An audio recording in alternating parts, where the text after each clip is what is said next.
एक गांव में एक अंधी दादी माँ रहती थी। दादी माँ भगवान गणेश की बहुत बड़ी भक्त थी। वो प्रत्येक दिन भगवान गणेश की भक्ति किया करती थी।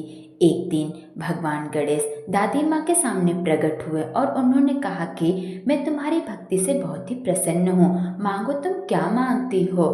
तब दादी माँ ने कहा, हे प्रभु, मुझे तो कुछ मांगना ही नहीं आता है, मैं आपसे कल मांगूंगी। दादी माँ के इतना कहते ही भगवान गणेश तुरंत ही अंतर ध्यान हो गए। उसके पश्चात दादी माँ अपनी बहू के पास आई और उन्होंने कहा कि भगवान गणेश ने प्रसन्न होकर कुछ मांगने के लिए कहा है। तब दादी माँ की बहू ने कहा कि आप बहुत सारे धन और दौलत गणेश जी से मांग लीजिएगा।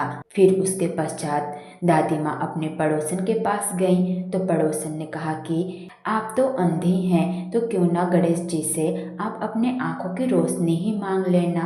इस प्रकार से अगला दिन आ गया। जैसे ही दादी माँ गणेश जी की पूजा करने लगी तो वापस से गणेश जी दादी माँ के सामने प्रकट हुए और बोलने लगे कि मांगो, क्या मांगती हो। तब दादी माँ ने कहा, हे प्रभु, आप मेरे आंखों की रोशनी वापस दे दीजिए और बहुत सारे धन दौलत दीजिए और साथ ही मेरे परिवार को आशीर्वाद दो कि मेरा परिवार सुखी रहे।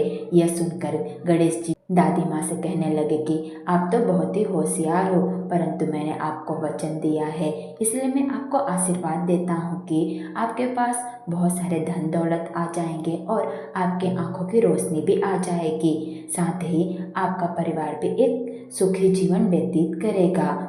इस प्रकार से भगवान गणेश के आशीर्वाद से दादी माँ अपने बहू और बेटे के साथ एक अच्छा जीवन व्यतीत करने लगी और उनकी गरीबी भी हट गई और दादी माँ के आंखों की रोशनी भी वापस आ गई। इस प्रकार से कहा जाता है कि जो भी व्यक्ति पूरे सच्चे मन से भगवान गणेश की आराधना करता है तो भगवान गणेश उसके सारे दुखों को दूर करते हैं और अपनी कृपा सदैव ही उस पर बनाए रखते हैं। इस प्रकार की धार्मिक कहानियों के लिए आप हमारे चैनल को सब्सक्राइब करें।